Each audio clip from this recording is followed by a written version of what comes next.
عندنا طبعا لقاء مع أحمد سيد زيزو على هامش تدريب منتخبنا اليوم.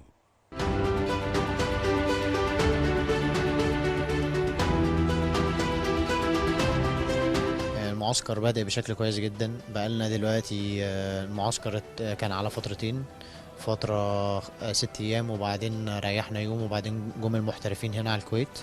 من أول المعسكر كمان حتى اللعيبة اللي مشيت يعني كان معسكر جميل، واللعيبة كلها واخدة الموضوع بجد قوي والراجل مهتم جدا بالتفاصيل. فمعسكر مبشر جدا ان شاء الله لماتش ان شاء الله يبقى كويس يعني.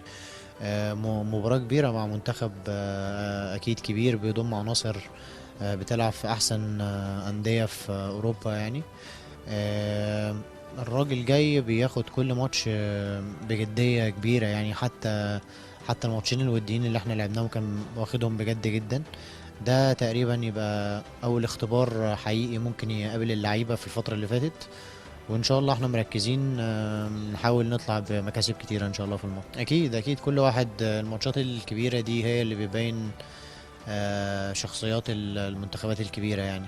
فان شاء الله نبقى قد المسؤولية ونركز في الماتش ونستمتع بالكورة اللي احنا ممكن نلعبها في حدث زي ده يعني. وان شاء الله بإذن الله يبقى ماتش كويس.